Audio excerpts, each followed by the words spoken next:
Well, Coronation fund managers reported a 13% increase in full-year headline earnings per share to 217 cents. Revenue climbed 14% to 2 billion rand, and that on the back of a strong growth in assets under management. Hugo Nelson, CEO of Coronation, joins us now for a closer look at the numbers. And of course, still with us in the Johannesburg studio is Nerina Visser as well.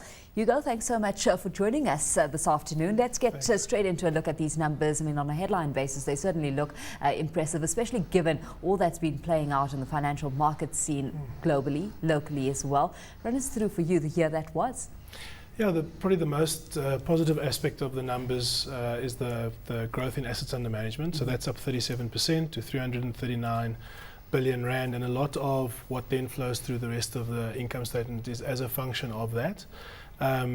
The prior year, so end of September 2011, we finished off at 247 billion, and the change year on year is down to one significant growth in terms of capital markets. If you look at the JSE overall, total return was 24% to the end of September 2012, so that helped a lot. And then flows were very strong. Our total flow or net flow figure was 41.5 billion rand, and 23 billion of that went into our unit trust business, with the balance going into our institutional business. So a lot of it was driven by the flow figures. The proxy, we sort of have a proxy for price because it's not like so I guess a FMCG entity. So our proxy for price is what we refer to as our net revenue margin. That contracted from last year. So last year we reported 69 basis points, and this year it came in at 59 basis points. But that through the cycle is fairly normal from year to year. It's largely influenced by the fact that you have to report in 12-month bites, and the long run average figure for that metric over sort of 13 years is 68 basis points. So last year we were on the average, this year we're sort of below it, but that's pretty normal from year to year. Hugo, for such a mature business, the institutional inflows of an increase of 77% must have even startled you. Yes, it's not something that we were expecting. We already manage money for roughly 75% of South African pension funds. And as you know, at the end of March this year, we closed roughly 1/3 of our institutional business to new clients, which was the equity-only component of our mandate. So Hugo, what that means, just for clarity, is that you're turning business away? Yes, yes. That's very abnormal. Well, the way I often think of it is, or one way to understand it is that the business does have some inherent capacity constraints, I suppose like a resource company would have capacity constraints around exploiting its resource. And for us, the big resource it really is the capital market or the capital markets in which we're deploying client funds. And for us, the biggest and most significant one is the Johannesburg Stock Exchange. And roughly 57% of the assets we manage are deployed in the Johannesburg Stock Exchange. So one way of managing the risk that we fail to deliver performance for our existing clients is to close to new clients.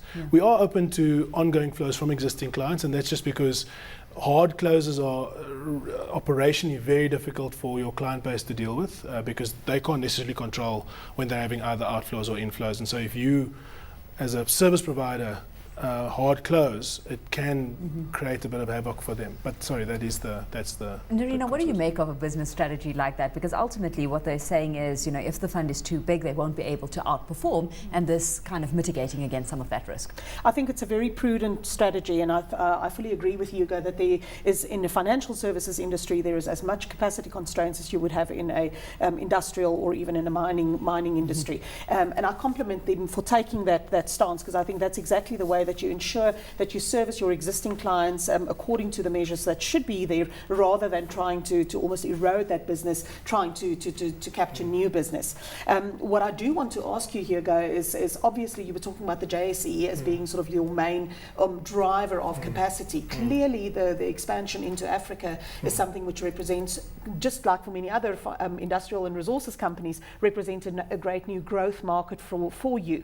Maybe not necessarily from the investment investor point of view, but from the investable opportunity point of view. Yes. And certainly Coronation has got a very good name associated with your African funds. Maybe you can elaborate a little bit on how you see the focus on your African expansion growing over the next year or two. Yeah, we operate in 3 African countries from a domicile perspective, so that would be Namibia, Botswana, and Swaziland. In terms of the investable capital markets across Africa, the main vehicle where we exploit that on behalf of clients is via our Africa Fund offering. We recently won Best Africa Fund award again in the US,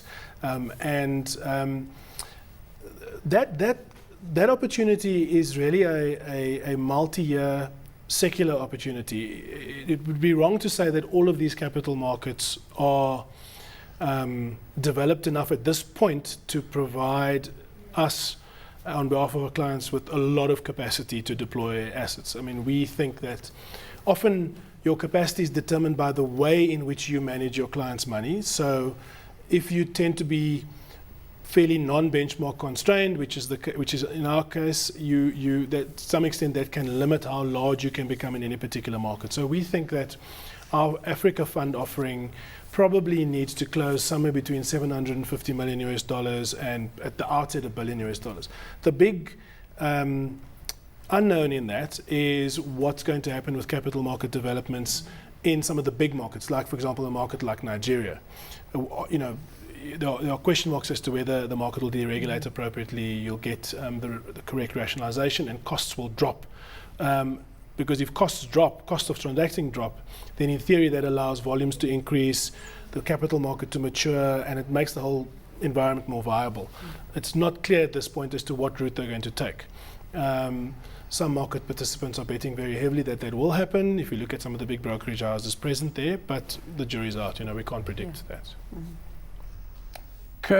Hugo, just the last few seconds, we're running out of time, but as you're here, it would be unfair of me not to ask you for your outlook on the market, both the JSE and globally, but very quick if you would. Sure. We are sanguine about the JSE. We think that certainly the domestically orientated companies on the JSE are we find those valuations demanding, so retailers, etc. We are much more positive on the global companies listed on the JSE, as well as actually the resources companies listed on the JSE. And then in terms of the most overvalued markets in the world, we think are are sort of government bond markets, and the biggest opportunities lie in developed equity markets as well as gem equity markets around the world, because we think that corporate balance sheets are in great state, and it's the one part of the world or part of the global economy which just doesn't have a major debt overhang.